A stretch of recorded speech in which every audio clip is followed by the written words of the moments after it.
ప్రముఖ సినీ దర్శకుడు ఎస్ఎస్ రాజమౌళి హనుమంతుడిపై చేసిన వ్యాఖ్యలు తీవ్ర వివాదానికి దారితీశాయి. ఓ కార్యక్రమంలో ఆయన చేసిన ఈ వ్యాఖ్యలపై గోషామహల్ బీజేపీ ఎమ్మెల్యే రాజాసింగ్ తీవ్ర స్థాయిలో మండిపడ్డారు. హిందువుల మనోభావాలను దెబ్బతీసిన రాజమౌళిని జైల్లో పెట్టాలని ఆయన డిమాండ్ చేశారు. దేవుళ్లపై నమ్మకం లేనప్పుడు వారి పేరుతో సినిమాలు తీసి కోట్లాది రూపాయలు ఎందుకు సంపాదిస్తున్నారని రాజమౌళిని నిలదీశారు. దేవుళ్లపై నమ్మకం లేనప్పుడు వారి పేరుతో సినిమాలు తీసి కోట్లాది రూపాయలు ఎందుకు సంపాదిస్తున్నారని రాజమౌళిని నిలదీశారు. ప్రభాస్తో బాహుబలి సినిమా తీసి అందులో శివలింగాన్ని ఎత్తించి కోట్లు సంపాదించుకొని ఇప్పుడు హిందూ దేవులపై నమ్మకం లేదని మాట్లాడడం సరికాదన్నారు. హిందూ ధర్మంపై అభిమానం లేని రాజమౌళి సినిమాలను హిందువులంతా బహిష్కరించాలని పిలుపునిచ్చారు. వారణాసి సినిమా ప్రచారం కోసం ఇలా మాట్లాడారా లేక నిజంగానే నాస్తికులా అనే విషయంపై రాజమౌళి స్పష్టత ఇవ్వాలని రాజాసింగ్ డిమాండ్ చేశారు. రాజమౌళి హిందూ దేవులను కీచపరచడం ఇది మొదటిసారి కాదని, గతంలో రాముడు కృష్ణుడిపై కూడా ఇలాంటి వ్యాఖ్యలే చేశారని గుర్తు చేశారు.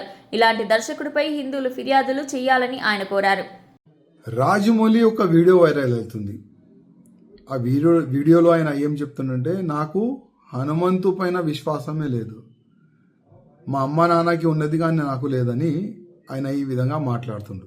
ఎందుకు రావై విశ్వాసం నీకు లేదు కానీ అదే ధర్మం పట్ల అదే దేవుళ్ళ పట్ల మూవీస్ తయారు చేయాలి, కోట్లు రూపాయలు సంపాదించుకోవాలి. అసలేంది నీ ప్లాన్ ఏంది, నీ ఆలోచన ఏంది? అంటే ఆల్రెడీ ఇంకొక మూవీ తీస్తున్నావు వారణాసి, దాంట్లో మహేష్ బాబుకి తీసుకున్నావు. అంటే ఆ మూవీ ఎక్కువ ప్రచారం కావాలని నీ ఉద్దేశమా, లేక నిజమైన నువ్వు నాస్తికుడా? ఒకసారి డిక్లేర్ చేయి. అసలు నీ తప్పు కాదు, మా హిందువుల్లోనే ఒక తప్పు ఉన్నది. నీలాంటి ఫాల్టు డైరెక్టర్కి ప్రొడ్యూసర్కి అసలు ఐడెంటిఫై మా హిందువులు చేస్తలేరు. నీకు ధర్మం పట్ల అభిమానం లేదు, మా దేవుళ్ళ పైన అభిమానం నీకు లేదు. నీ మూవీస్ ఎందుకు చూడాలి మా హిందువులు? బాహుబలి మూవీ తీసినావు, ఆ ప్రభాస్తోని శివలింగం లేపట్టినావు, దాంట్లో కోట్లు రూపాయలు సంపాదించుకున్నావు ఆ మూవీతోని, ఫస్ట్ పార్ట్ సెకండ్ పార్ట్తోని. మళ్ళా మా హిందూ దేవుళ్ళ పైన నీకు నమ్మకం లేదు.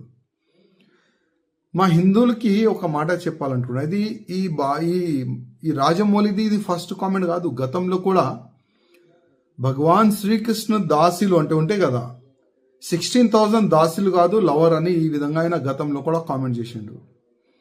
మళ్ళా నాకు రాముడి పైన విశ్వాసం లేదు, రాముడి స్టోరీ బోరింగ్ స్టోరీ అని కూడా ట్వీట్ కూడా గతంలో చేసిండు. ఇప్పుడు హనుమంతు పైన కామెంట్ చేసిండు. నా హిందువులారకి ఒక నివేదిక చేస్తున్నా, ఇట్లాంటి ఫాల్తూ డైరెక్టర్ ఫాల్తూ ప్రొడ్యూసర్ పైన కంప్లైంట్ ఇవ్వండి.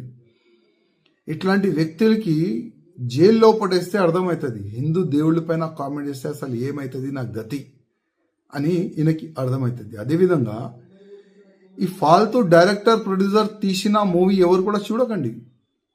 మనం చూస్తాం కోట్ల రూపాయలు, 100 కోట్ల రూపాయలు, 1000 కోట్ల రూపాయలు ఈయనకి సంపాదిస్తాం. అందుకోసం ఈ నాస్తికుడు మన ధర్మం పైన ఏ నోరుకొస్తే అది కామెంట్ చేస్తుండ్రు. అందుకోసం మన హిందువులకి కొద్దిగా అర్థం కావాలి, మన ధర్మం పైన, మన దేశం పైన, మన సమాజం పైన ఎవరైనా తప్పుగా కామెంట్ చేస్తే ఆయన గతి ఏమవుతుంది, కొద్దిగా మన హిందువుల్లో ఒక అవేర్నెస్ వచ్చే ఇప్పుడు అవసరం ఉన్నది.